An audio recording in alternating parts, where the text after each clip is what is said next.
Monday afternoon to you. It's 4 o'clock in time for Sports4CLE. Thanks for joining us. Hope you're having a good afternoon.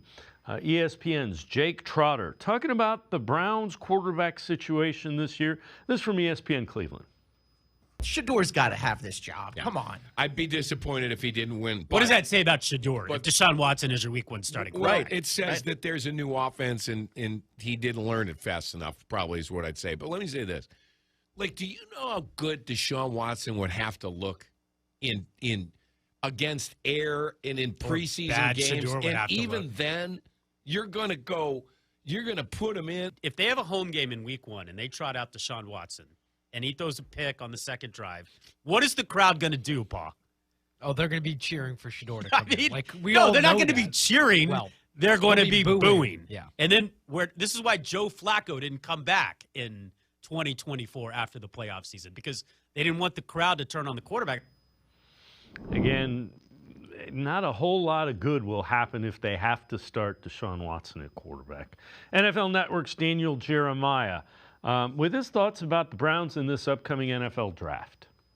I think they're in a pretty good spot. I would love to see them be able to to come away with these first two picks with a receiver and a tackle that they're happy about. And I think there's a million different iterations for that to be possible.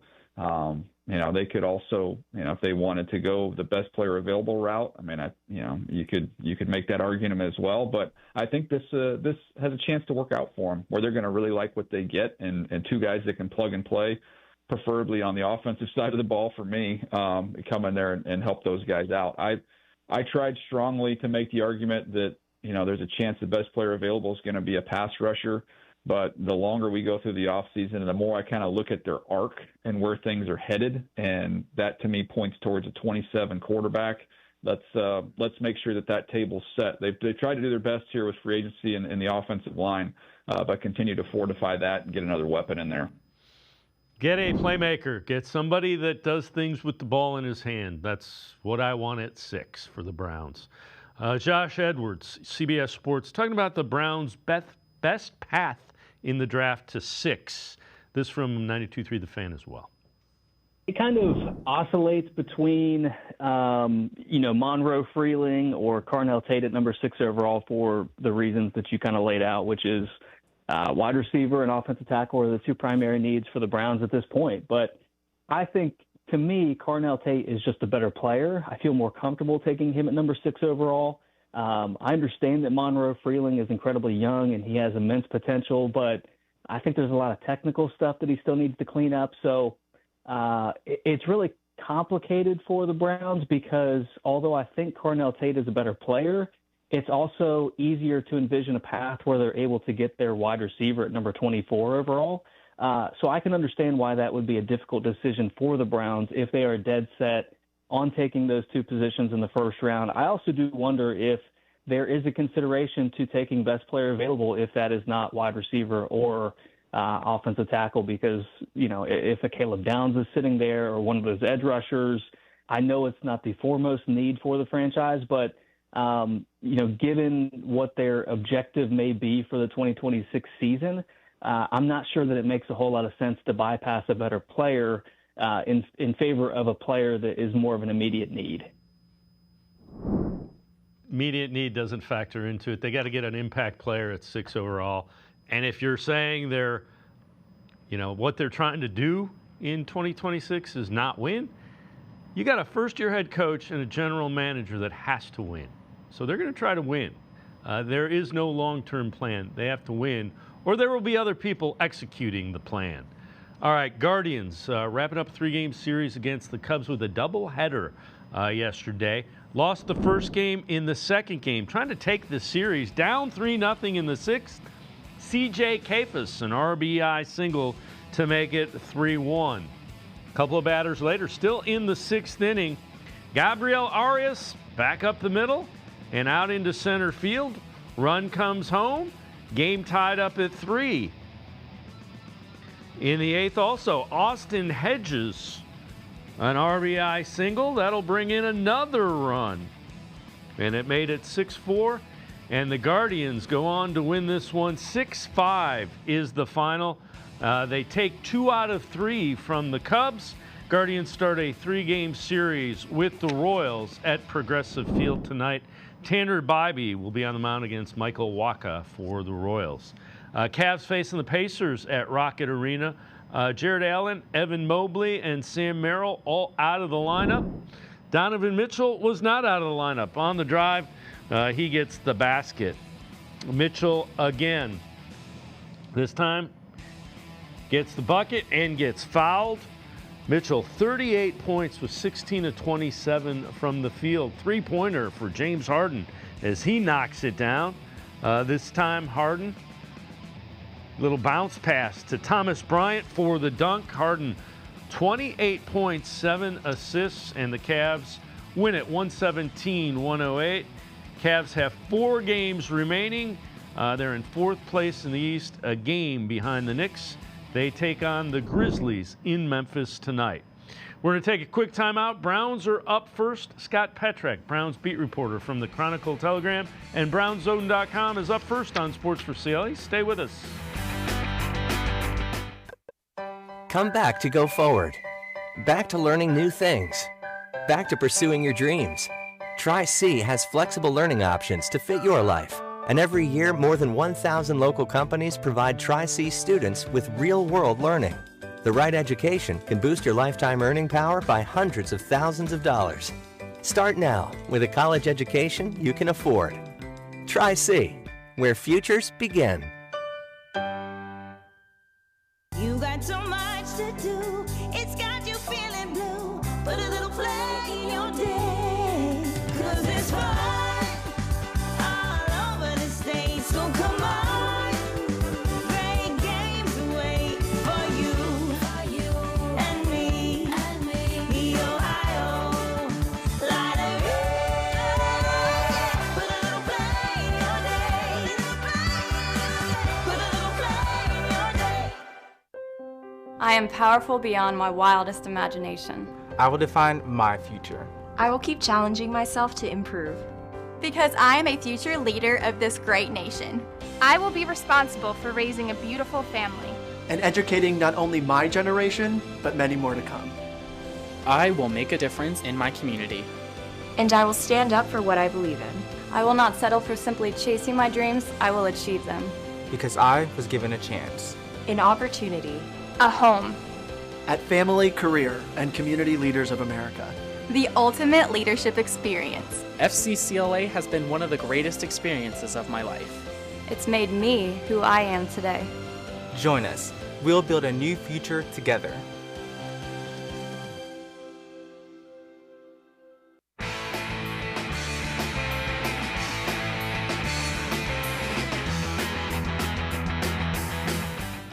Browns are up first on Sports4CLE. Browns beat reporter from 92.3 The Fan, Daryl Ryder. His thoughts on what the Browns are saying about Deshaun Watson and the quarterback position for 2026. They are softening the ground for him to win that competition 100%. There's no question about that. That's smart on their part to lay that groundwork now, Ken, because there is a real possibility that he's your starter week 1. I mean, that's not hyperbole. That's not trying to stir up any drama or anything like that. No, it's a real possibility. They've done nothing in that quarterback room right now. Shedeur Sanders ended the season as the starting quarterback for the team. Those two are going to be your main competitors. They're, casually saying Dylan Gabriel's in there as well because he's on the roster, and I think everyone forgot that he's still on the roster. But it's Deshaun v. Shedeur Sanders as of right now, subject to change whether they make a move in the coming weeks or, God forbid, they draft a quarterback early in this upcoming draft. So welcome in Scott Petrak, Browns beat reporter for the Chronicle-Telegram, as well as BrownsZone.com. Scott, what are your thoughts? What do they do at quarterback? Who's QB? Assuming this is what we got. Who's QB1? That's a pretty big question there, Dave. Yeah, I mean, I think there is going to be competition. I don't, and Todd Monken has talked about being a competition and an open competition. I want to see how that plays out. Is it just, Shedeur Sanders is the guy day one and never loses that because it makes the most sense for him to be your starter?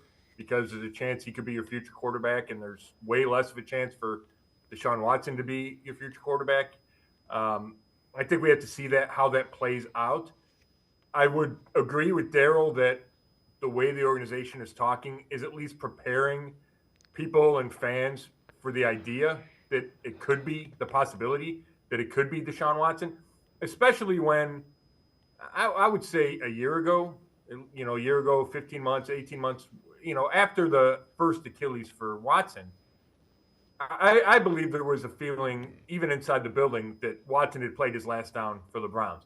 And that changed, and it changed partially because of the reality that they owe him so much money, the salary cap hit they would take, the fact that he is healthy again, all those things factored into it. But I do think there's been a shift, and therefore also a shift in messaging. All right, so we've talked about the quarterbacks that are on the roster right now, and this is, you look at these numbers, they're concerning. This is from Warren Sharp Football. Shedeur Sanders caused 29% of his own pressures and had a 4.7 interception rate, 43rd out of 45 quarterbacks. The pressure rate, 44th. Dylan Gabriel averaged 5.1 yards per pass attempted, 44 out of 45. Almost threw everything underneath, 44th in completion percentage on passes of 10 yards or more downfield. So didn't throw downfield. And then Deshaun Watson is coming off 2 Achilles injuries, 2 Achilles tendon surgeries, and before that, rebuilt shoulder. None of those are all. That's why I'm laughing and going, man, none of these are good. And again, you saw flashes with Shedeur, but the 29% creating your own pressure, that's awful. He's got to be much, much, much better than that. He does. There's 2 things that jump to mind. That's why I thought they would do something in free agency or the trade market to bring somebody in, because I thought they needed to upgrade that room. Now, maybe they do it through the draft, or there's still a trade or a move out there that I don't see coming.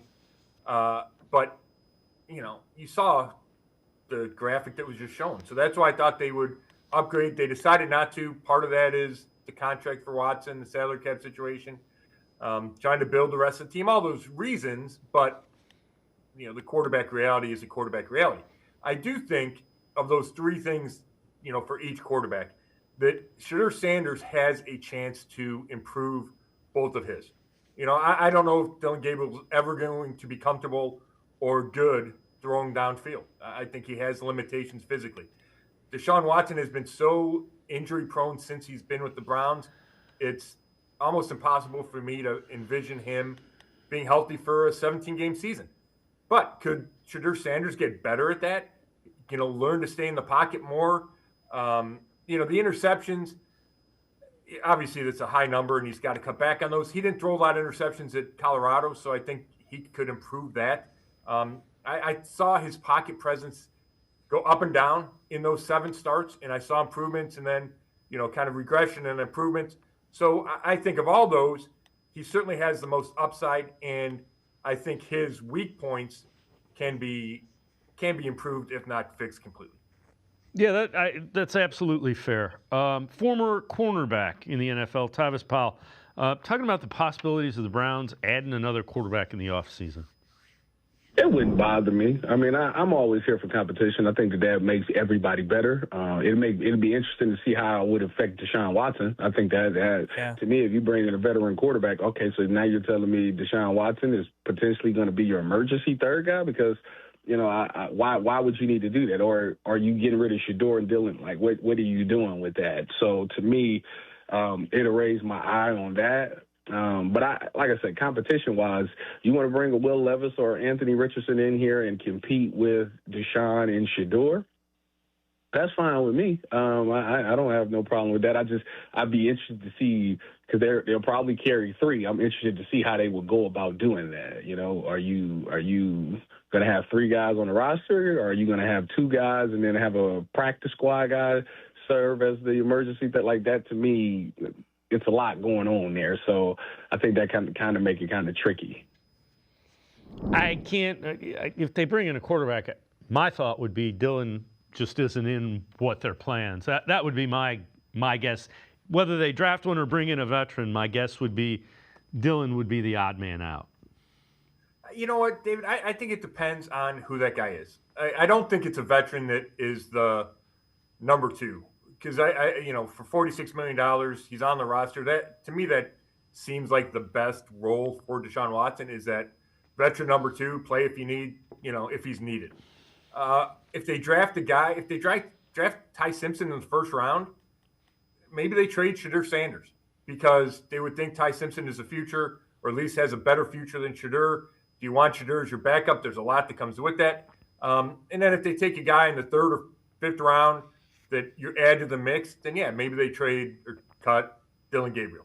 So I think it depends who they bring in. My guess is it's, a mid-round pick that they draft another quarterback, and then they have to figure out if, maybe it's a competition. If that guy beats Dillon Gabriel, then he beats him out, and then they figure out what to do at the end of camp. Or if somebody's willing to, trade a 6th-round pick for Dillon Gabriel, you trade him. Off-season program starts later this week under Todd Monken. What are you paying attention to? Is there anything you can? What is important about what's going on? Because they're not going to be able to do a whole lot.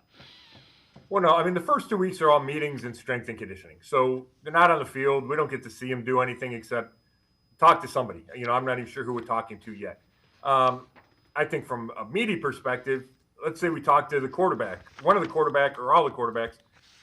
Certainly, there's stuff I want to ask all those guys, right? Why Shedeur stuck around in the offseason, what he feels like he can do in year 2, Todd Monken, the new playbook. Deshaun Watson, we haven't talked to him since he tore the Achilles in October of 24. So there's a ton of stuff to ask him. Haven't talked to Dillon Gabriel since the concussion, and then he didn't play again.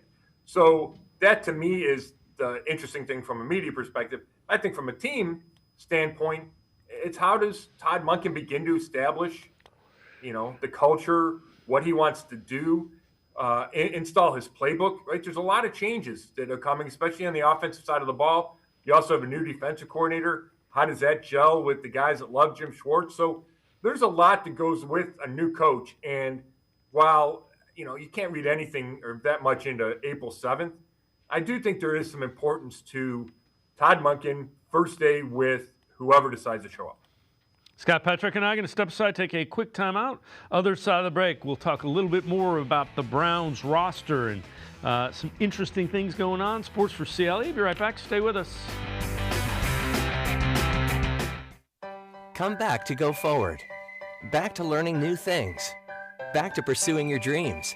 Tri-C has flexible learning options to fit your life. And every year, more than 1,000 local companies provide Tri-C students with real-world learning.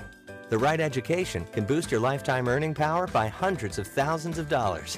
Start now with a college education you can afford. Tri-C, where futures begin.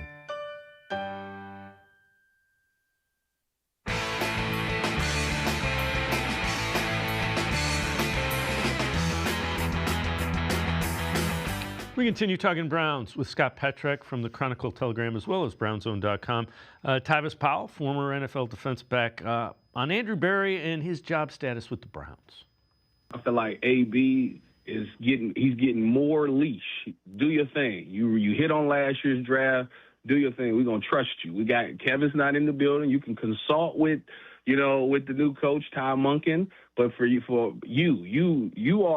need to know what you can do, because obviously this is probably a big year for him as far as job security. He hits again, all right, you here long term, you the answer. You figure things out. But if you miss, maybe it's going to open up that conversation in the offseason. Oh, you had 2 first-round picks. You missed on those guys. Are you the guy? So you're more so the guy that we've seen prior to last year's draft than actually being the guy from last year's draft, developing and acquiring talent and things like that. So to me, I'm at a point where I just need to see it. I need to see it. I think that there's no excuses left. I think that Jimmy has done a great job coming out saying, hey, the reason we kept AB is because he acquired Tyson Campbell and Malik Collins and Andre Smith, and he hit on all the rookies and all of those things. So, okay, if you got the owner saying that, giving you that vote of confidence, do it again. Let's see if this is truly who you are.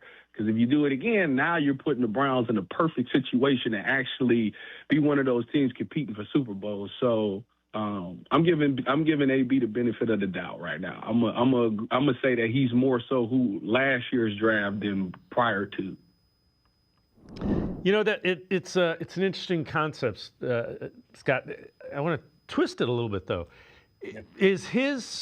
With Todd Monken as a head coach, does his draft philosophy switch? Because Todd Monken's offense is different than Kevin Stefanski's. Do you think it changes, and what do you think it changes to if it does? Yeah, that's interesting. Todd Monken has not wanted to pigeonhole his offensive system at all. So it's tough to get an exact read on, personnel-wise, what he's looking for. You go to what he did in Baltimore the last 3 years. It's a lot of tight ends, multiple tight ends. But Kevin Stefanski did that, right? He used a lot of 2 and 3 tight ends. So I don't think that changes personnel-wise. He did mention he wants a fullback, and that was something Stefanski had early in his tenure and got away from. So will they draft a fullback? I think that's something that certainly bears watching once you get into probably day 3, right? Will they go get a fullback? That seems to make sense. You get a young guy, I would think. So outside of that, I don't think there's a whole lot of differences. I know there will be difference schematically, but it's not like he's running the running shoot, right, where you're looking for a bunch of short guys. I just don't know if personnel-wise it changes that much. And they've already done so much of the heavy lifting with the offensive line already. So the one that I keep coming back to is wide receivers. The Ravens took a bunch of them that didn't work out until they finally found you got Bateman. They took some first-round swings that didn't hit. Andrew Berry hadn't done that. No, he hasn't, and I think this is a year that probably changes. I would be surprised if it doesn't change. Now, I could be wrong, and we could, the day after or the days after the draft, be saying, "Hey, he's never done it before, so why did we expect him to do it this year?" But I think there's a glaring need. I think he recognizes that need. If it doesn't happen by pick 39, I'd be stunned. I don't know if that's an influence of Todd Monken. I just think it's where the roster stands. But maybe Monken, when he gets there, was, hey, this receiver room is more bereft of talent than you think it is, Andrew, right? Andrew I'm sure he likes Isaiah Bond. He drafted Cedric Tillman and likes him. Jamari Thrash, all these guys that have had limited success or no success, you get a fresh perspective from the outside. So I could see Monken making a strong push there. All right, so we haven't heard anything definitive on Joel Bitonio yet. What are your thoughts about that? Yeah, I mean, I'm assuming he's going to retire. I think that's where you just read the tea leaves. He's not back yet, hasn't made a decision yet. Probably wants to feel 100% comfortable before he says, I'm not going to play again. See how the offseason landscape works with the Browns or somebody else. So, once you get to this point, if it didn't happen at the start of the league year and the Browns had to void the contract and take the big cap hit, there's not really a time crunch here, right? Like, does Joel Bitonio need to be there day 1 of the offseason program? No. Does he need to be there for minicamp? Probably not. So whether he signs with Cleveland or signs somewhere else, assuming he doesn't retire, right, then it's just like day 1 of training camp is probably when he would have to be there, assuming he's in shape and his body feels good. I still think he's going to retire, but I don't think there's necessarily a deadline for when that decision has to be made. So take a look at this. This is from an NFL executive on the Browns' remade offensive line from The Athletic. Had to do it. Their line was absolutely abysmal, which is crazy. It shows you how quickly it can go on the offensive line. They had Bill Callahan there 2 years ago. I give them a lot of credit. Obviously, these guys are not all superstars, but they had to do that.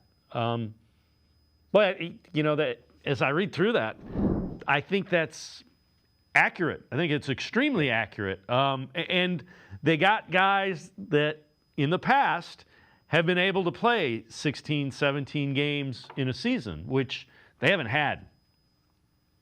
Well, yeah, that all sounds about right, especially the part of how fast it can go for an offensive line. It wasn't that long ago. I mean, it was 2023, right? Is that when? Yeah, that was Callahan's last year here. Everybody's raving about the offensive line, even though with injuries they were able to, get to the playoffs and make it work. And you had Bitonio and Teller and Posick and Conklin. Like, you had all these guys. and then they got old, and some of them got hurt, and some of them didn't play well, and there are a bunch of injuries without those guys. So it really cratered in a hurry. And I think it's fair to put some blame on Andrew Berry for not having enough depth, not having good backup plans, not drafting enough young guys that could fill those spots and step in and be the heir apparent in the next guard, because then they'd go out and get a bunch of new guys, right? So I think that's all true. And the other thing about the offensive line is the new guys. There's a lot of flexibility there, and I think that was important to Monken and Berry, especially going into the draft, not being forced to take an offensive lineman, or they still might, but not being forced to take one or two high just because you had so many needs on that line.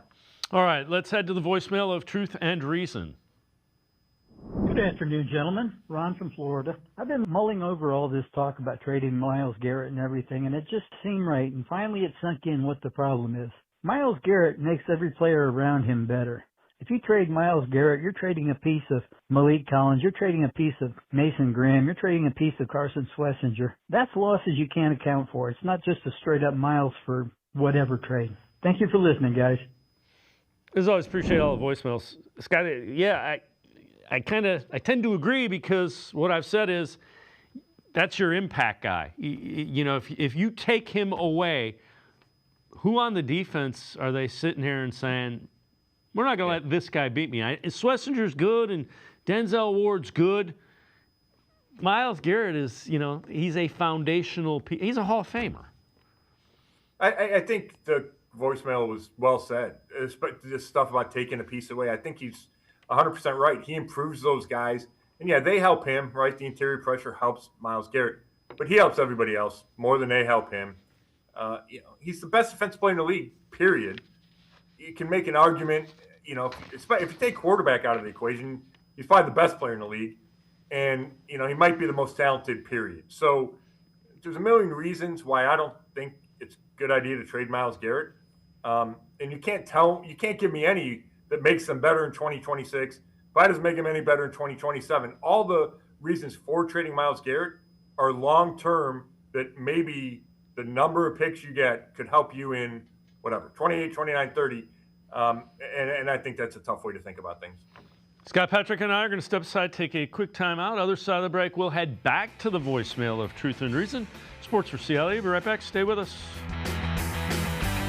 You got so much to do, it's got you feeling blue. Put a little flag in your day, 'cause it's fun all over the state. So come on, great games wait for you and me, the Ohio Lottery. Put a little flag in your day, put a little flag in your day.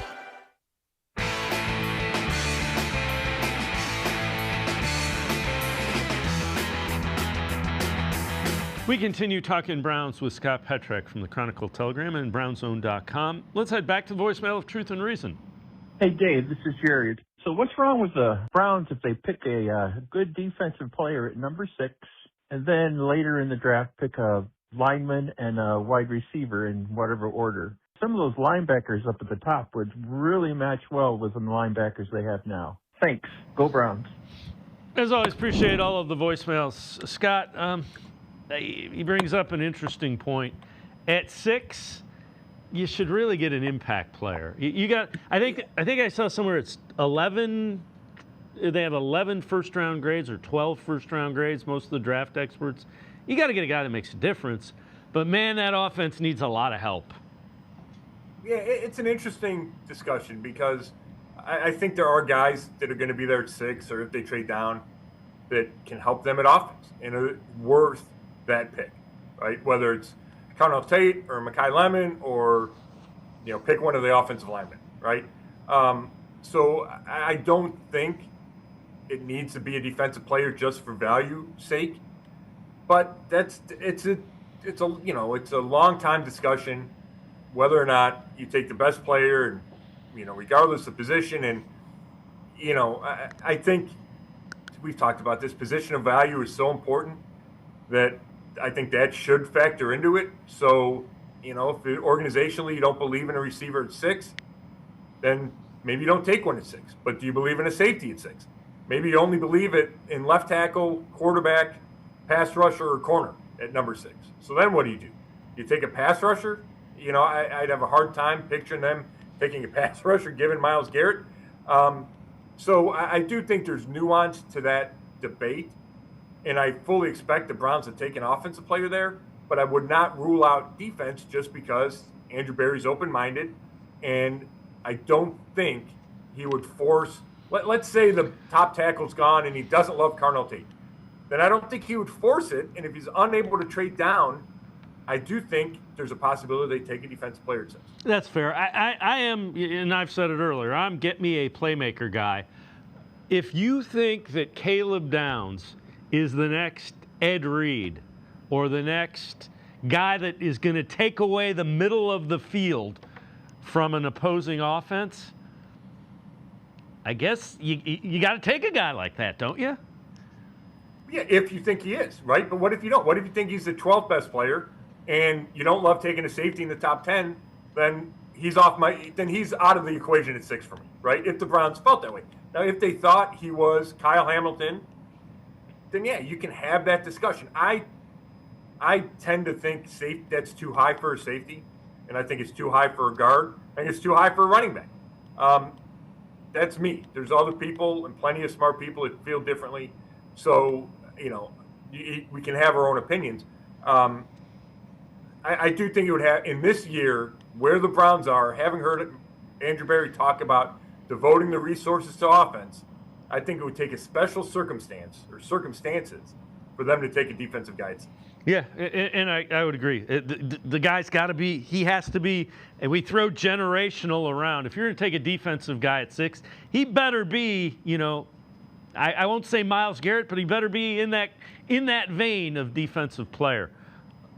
Daryl Ryder, talking about the expectations for Carnell Tate if the Browns draft him at 6. If they take Tate, then my expectation would be is that he would be the number 1 wide receiver if we're talking expectations. So, and I think that's fair. You're top 10 pick, and come in and not only be the number 1 wide receiver, but have a tremendous impact. You cannot be. Braylon Edwards is kind of an unfair comparison, but I'm going to use it anyway because, it took a couple of years for Braylon Edwards to have that impact, and then his impact was brief. He had one really, really good season with the Browns, and that was the Derek Anderson year in 2007. So as far as Carnell Tate goes, I think that's a pretty fair expectation. If you're a top 10 draft pick and you're a receiver, yeah, you should be thought that you're going to come in and be a game changer, be the number 1 wide receiver in that room. Not just because of being drafted in the top 10, but that's a need for this team. They need a number 1 wide receiver so they can move Jerry Jeudy back to being the number 2, which is where I feel Jerry Jeudy's talents are best used. So I guess let's go back to the voicemail. The guy that you take at 6 has to make everybody around him better on whatever side of the ball it is. And if Tate can make Harold Fannin a little bit better and Jerry Jeudy better, he's probably worth the 6th pick.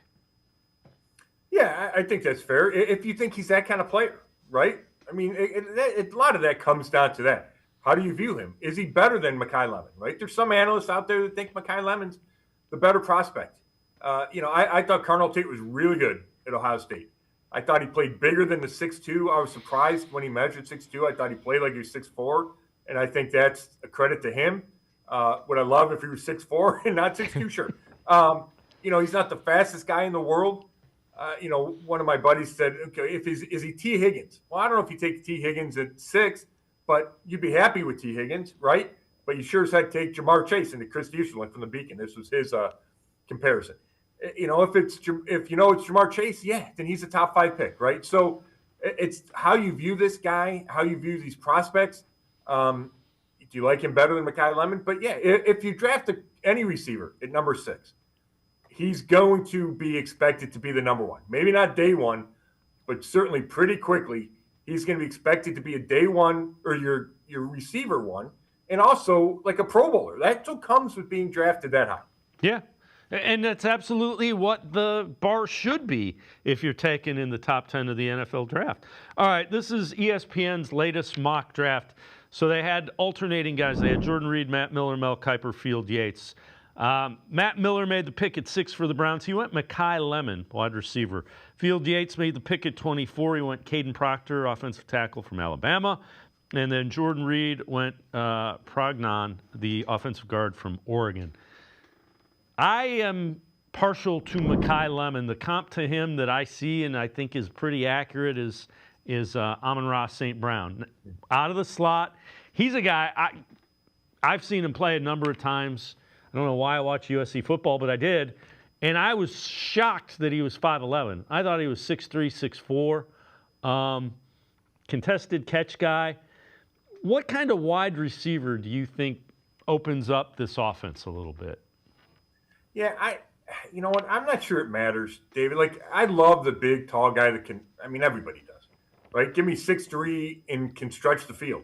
There's not a ton of those guys out there. So I think you take what you can get, and a guy that is explosive, a guy that doesn't drop a lot of balls, a guy that's great after the catch. Like, that's who Lemon is, and he is physical. I didn't watch a lot of USC, and I watched his tape, and I loved it. Like, I might like him better than Carnell Tate. I think it's a real discussion. I just liked everything about his game, how tough he is. I talked to him at the combine, and he grew me throughout the interview, like grew on me. You know, I thought he came out and was a little rough, and then the more he talked, I'm like, I really like this guy. So I think there's a ton to like there. And you see more and more receivers that are impactful that aren't 6'1" or 6'2". You mentioned St. Brown. I mean, Jamar Chase isn't 6 feet tall. Right? Odell, I don't think was 6 feet. Like, there's a lot of guys that aren't. And I think he can play inside. I think he can play outside. I think physically he's bigger than St. Brown. That's my impression watching them on film. So I don't think you need to just play him in the slot.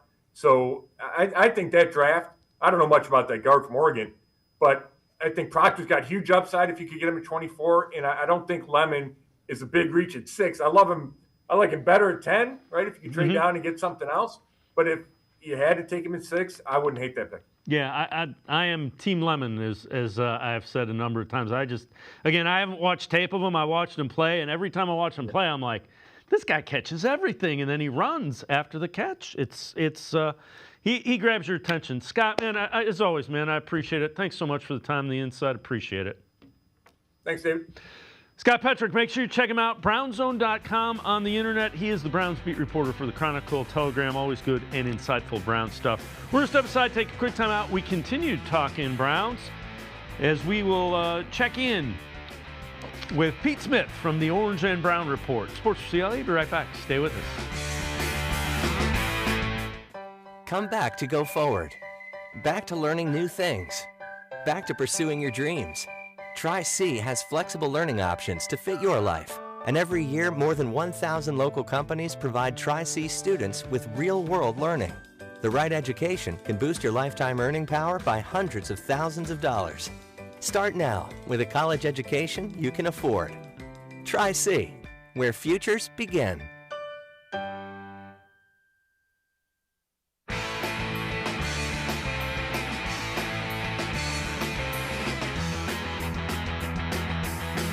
We continue talking Browns on Sports4CLE. Let's head back to the voicemail of Truth and Reason. Hey, you guys, how y'all doing? This is about Deshaun Watson. What would it be like if he do win a starting job and he goes out with a clear mind and confident in his shoulder and comes back to Houston Watson? What if that happens? What would the narrative be? And would the Browns be looking to extending him for next season if that does happen? As always, appreciate all the voicemails. Let's welcome in Pete Smith from the Orange and Brown Report. Pete, I would never say never, but I would be stunned if there was a scenario where the Browns extended Deshaun Watson, and a scenario, quite frankly, where he wants to be extended here. I have a better chance of winning the lottery, and I never buy a ticket. All right. We'll move on. I mean, again, anything's possible. They can't say we're not going to play him, we're going to let him sit there. I don't see any benefit to him becoming the starting quarterback. I just don't. Imagine you make the worst trade in the history of the sport, and then you decide, no, we're going to actually give him more money. Like you have the benefit of, like, at least beforehand, as many of us said, don't do this. There was at least the theory that, well, we can get through this whole thing. He's going to be really good. You have the hindsight to look and go, no, he's awful. We're actually going to hand in more money. Like, at that point, you just deserve whatever you get. All right. Along the lines of quarterback, Josh Edwards, CBS Sports, talking about the Browns potentially trading for a quarterback. I ultimately think that Will Levis and Anthony Richardson will be moved before the draft because both of their teams have already kind of, made amends to that or signed a backup quarterback. So they already have other plans at the position. So I think the Browns are going to be in that conversation for those two players.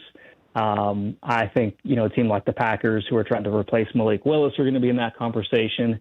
So I think it makes more sense if you're a team like the Browns who could get one of those former first-round picks with a day 3 pick somewhere, whether that's a 4th or a 5th-round pick. You're talking about the same draft capital you would use on one of these potential rookies.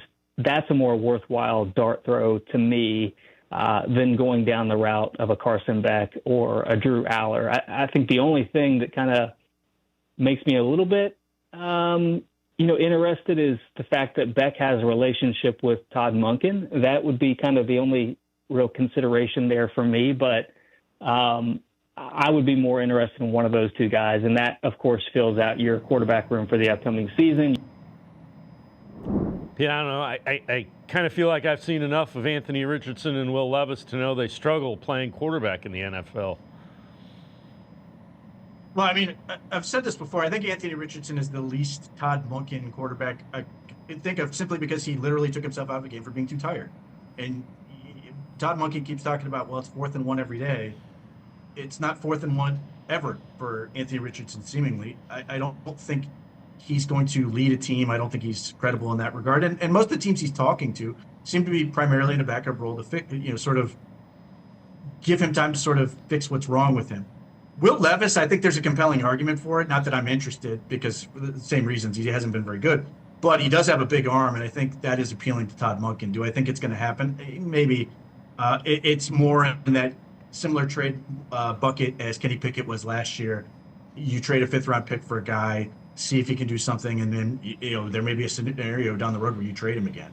Yeah, if you're looking for big arm, Drew Aller's got a big arm. He just hadn't been able to hit much of anything on a football field with it. So I guess it's all perception and who's looking at it, being Andrew Berry and Todd Monken.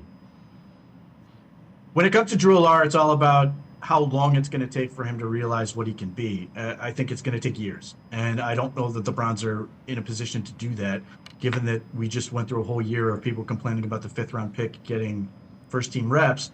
Like, if the quarterback position struggles, and it may well, then people are going to say that, well, put Drew Aller out there, he'll figure it out on the field. And that's not what is wrong with him. He needs a ton of work. So I don't love the fit for him, and he needs to go to a team that basically has an established quarterback so he can just disappear for a while. All right, NFL Network's Daniel Jeremiah talking about Carnell Tate potentially being an option for the Browns at pick number 6. I think he's a really, really good player. I think he's the best receiver in this draft. I have him as the 6th best player in this draft. Okay. So you got the 2 offensive players ahead of him are just Mendoza and Love, and he's right there. So all those things being said, in some other drafts, might he be the 14th pick instead of the a top 6 pick? Sure. But in this draft and who he's competing against and what he is, he's the best of that bunch. And I think he's got a really high floor. I think he comes in, and at worst case scenario, you have got just a rock solid, steady 2. And I think there's more meat on the bone there. I think you could end up having a number 1 overall receiver. But to me, he's clearly the best guy. Again, I don't have anything.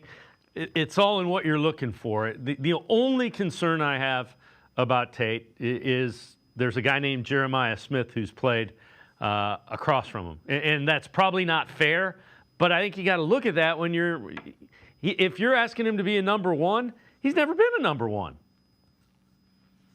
Yeah, I think if you want to nitpick Carnell Tate, you look at who he produced against, and it's not like he beat up on Indiana State the way that somebody like Omar Cooper did.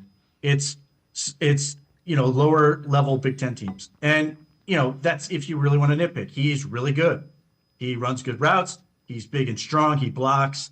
He's got great hands. He does a lot of things really well. He comes from a program that's produced whole lot of receivers.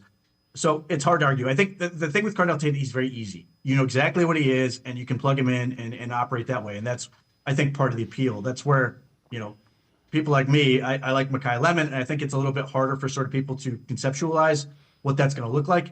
Whereas Carnell Tate's very easy, and I understand it, and it's hard to argue with. Who do you think has the higher ceiling? I'm with you. I kind of like Lemon, and I haven't watched a bunch of his film. I've watched him play some games, more than 3, and I liked what I saw. In watching a game, it's like, man, this guy makes every play.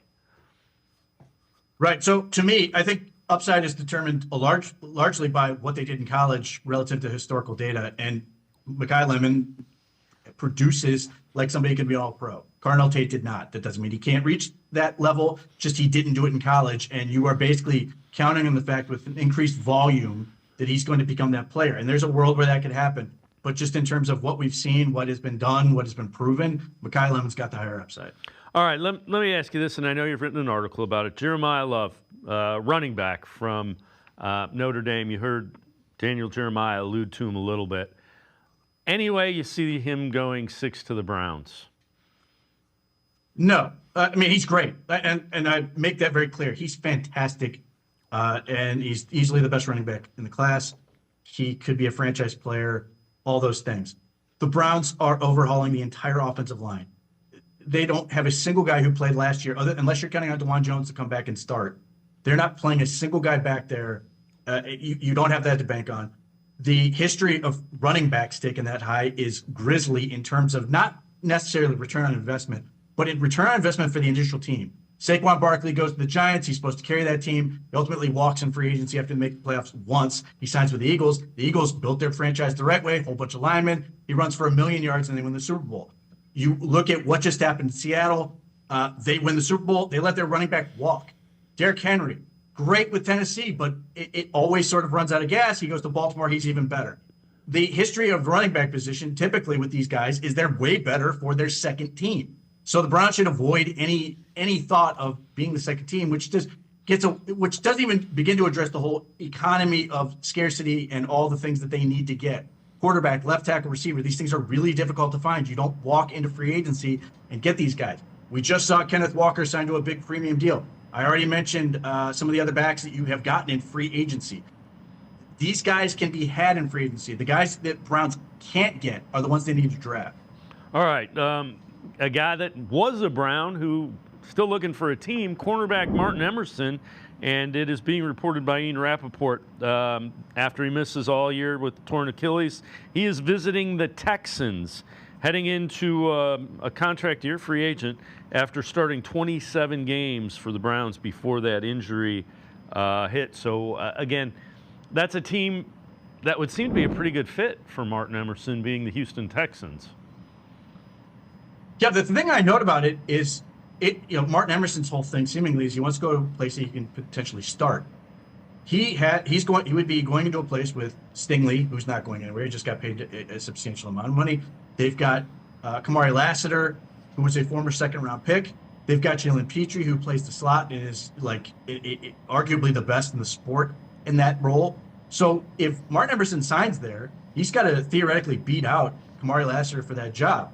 So if you're sitting here as a Browns fan and going, I'd really like to have Martin Emerson back, this might actually give you some hope that could happen, because he's not talking to teams where they're saying, Martin Emerson, come here, we're going to give you a starting contract. Now, Houston may be offering more money than the Browns might. They may have more interest in a longer-term deal. But if Martin Emerson is considering options where he's not necessarily guaranteed a starting job, that actually increases the chances that he could be back. It is a similar style of defense. It's not exactly the same, but they ask him to do a lot of the same things at cornerback. Yeah, absolutely. I mean, he's a press corner. He's going to be physical. He does all the things. Houston and Cleveland have a lot of carryover in terms of how their defenses operate. So, yeah, there's an easy fit for both teams. All right, Pete Smith and I are going to step aside, take a quick time out. Other side of the break, we'll turn our attention a little bit more to the upcoming draft. Sports for CLE. Talking Browns, we'll be right back. You got so much to do, it's got you feeling blue. Put a little flag in your day, 'cause it's fun all over the state. So come on, great games wait for you and me, the Ohio Lottery. Put a little flag in your day, put a little flag in your day.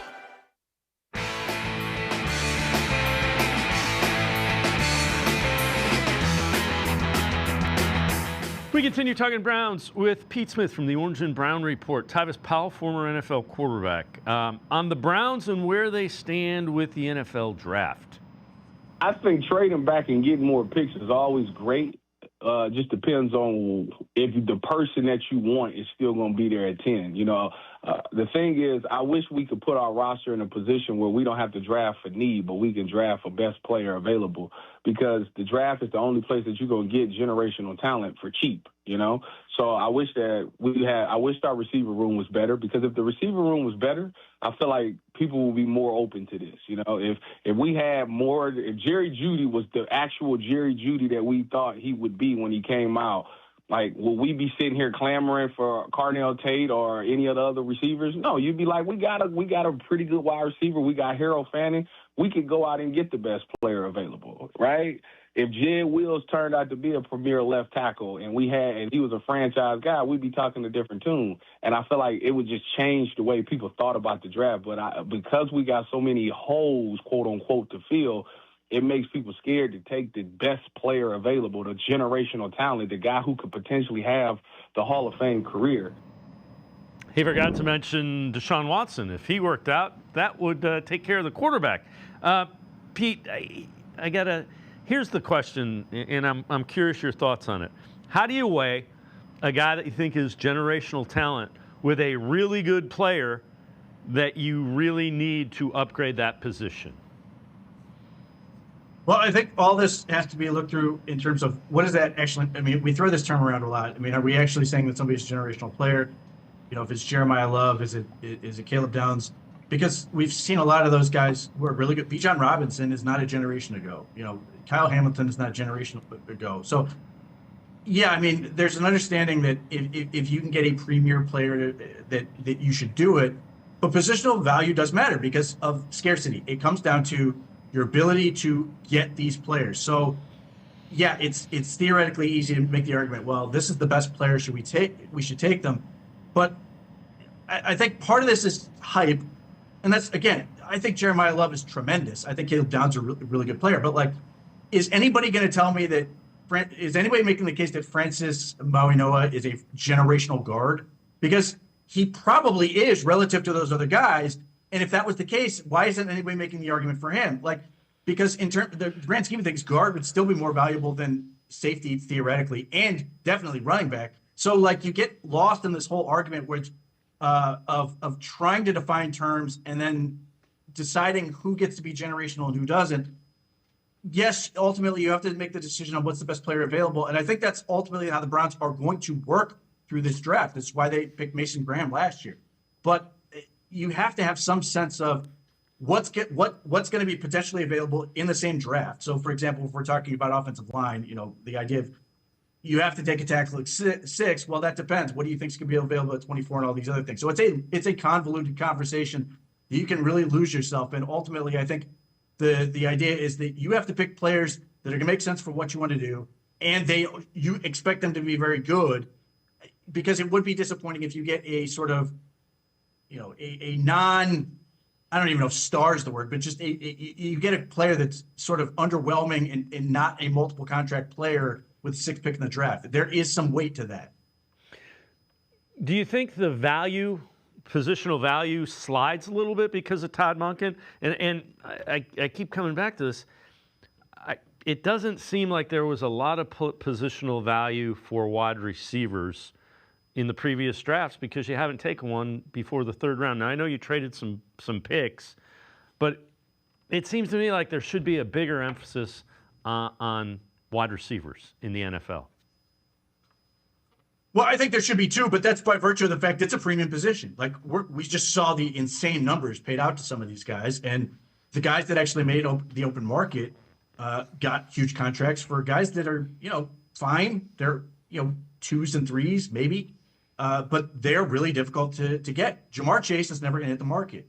Amon-Ra St. Brown's never going to hit the market. That's a scarce position. Those guys are really difficult to acquire. Or if you trade for them, you pay an enormous cost. So absolutely wide receivers should be in that group, and they should be focused on that position. Now, whether or not the Browns ultimately decide that one is worth taking with the 6th pick in the draft, or if they can move a slight trade down and then pick one, I don't know. My argument for me, Mekhi Lemon is worth the 6th pick in the draft in my mind based on my evaluation. Now, there are plenty of people who disagree with that, but that's where I'm at.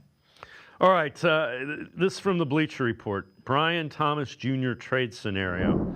Browns get Brian Thomas Jr. They give up the 24th pick overall, so it's Jacksonville getting its pick back, and a 4th-round pick. I don't think I want to do that. What are your thoughts on that one? I think Brian Thomas is a decent player. His production dropped off, and it dropped off when Trevor Lawrence's quarterback's play went up. So I have there's like red flags going up about Brian Thomas Jr. Yeah, when I initially got the email saying that, I thought we were getting the 4th-round pick back, and then it was actually going to be an interesting guy. But no, this is an insane demand because, like, I like Brian Thomas Jr. I would have picked him had the Browns had that pick and not traded it for Deshaun Watson. But you've given up 2 years of his rookie deal. The Jaguars have already used those. So you're paying a lot to get a player that you only have 2 years on his rookie deal unless you pick up the 5th-year option, and then you are committing to him. So if you trade that much, you're essentially saying not only are we taking him, we are signing him to a lucrative extension. So I don't like that. I think a 2nd-round pick and maybe a sweetener is worth it.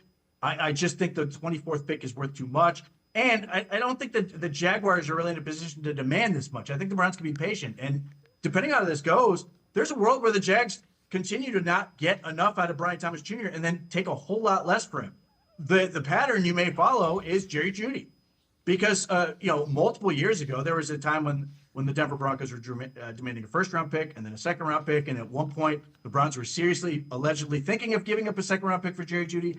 And then when it all came down to it, they gave up a 5th and 6th, and that was it. So I think this just behooves the Browns to sort of wait this thing out and see what happens. All right, NFL Network's Daniel Jeremiah, his thoughts about where quarterback Ty Simpson would land in the NFL draft. Mendoza is my number 1 player, and my next quarterback is Ty Simpson at 38. So that's a pretty significant drop-off. And when you're also talking about him at 38, you're not talking about somebody with some, prototypical dimensions and experience. So there's a little bit of a gamble on both those fronts. So that's why I've, through the process so far, I have not had a quarterback outside of Mendoza go in the 1st round. Now, I do think Arizona is a team to keep an eye on, and they're picking 34, top of the 2nd round. If they wanted to come back in and lock it in, I could see that happening. The Rams have been another rumored team. I just can't get there, thinking how close they are to hoisting a trophy. That they would be, taking a player for a year or two from now would be hard for me to fathom. So that's the team. I mean, I'd be surprised if it was anybody other than the Cardinals that pulled the trigger in the 1st round. That makes sense. Again, there are some things about Simpson that look good. He hadn't played enough to expect him to come in and not sit for a while, like a long while. If Ty Simpson played great throughout the entire year, it would still be really questionable based on the fact that he only played 1 year. But he got hurt, and then his play decreased significantly. His accuracy dropped off a cliff in the 2nd half of the year. There's nothing compelling other than being super needy and desperate that says this guy should go in the 1st round. And that's not to say he can't get there. It's just this is the circumstance he's found himself. He's not a guy who's been playing 3 and 4 years. We have this long track record of seeing, how has he handled these situations? How has he gotten, better and all this other stuff? And you have people who are willing to make the argument, well, I think he's better than Mendoza. And those people may be proven right. But in terms of what I'm willing to wager on that, if I'm the Browns, 39, I'd be at least interested because it's sitting there and it doesn't cost you very much and you should keep taking swings. But at the same time, I think the Browns are looking at 2027 saying, screw it. I can get a player that's going to help me for that quarterback or Shedeur Sanders, whoever it is this year, that's going to make my situation better rather than taking another quarterback where if they don't work out, then I'm now forced to chase it again with yet another quarterback. So before I let you go, 2027, we keep hearing great quarterback class. We kind of heard that about this year, and it's been pushed back because a lot of the guys didn't come out. Some didn't have good years. It's Jeremiah Smith. There's a number of guys. I don't think teams are trading first-round picks in 2027. You're going to really need to prime away from people. Yeah, I think that's my baseline as well. However, and obviously it didn't end up playing out that way, but the Ravens, at least for a very short period of time, had traded their 2027 first-round pick to get Max Crosby. So we'll see how it plays out. I still think it will be really difficult. I think teams are going to be more than willing to either take a discount or just trade within this year. But if a team gets super desperate, either a GM or there's a player they just feel they cannot live without, Travis Hunter last year, was a good example. James Pierce last year was a good example. There may be a team who's saying, no, we can go ahead and do that, and hopefully the Browns are in position to take advantage of that. But I'm with you on this for the most part. I will be very surprised if the Browns are able to come out with the 2027 first in some trade. Pete Smith, as always, great stuff. Appreciate the time and the insight. Thanks very much, Pete. Thanks for having me. Pete Smith, make sure you check him out. Orange and Brown Report, always good and insightful Browns coverage. It's going to do it for this edition of Sports for CLE. We'll see you back here tomorrow at 4 o'clock. Have a great night, everybody. See you tomorrow at 4 on Sports for CLE.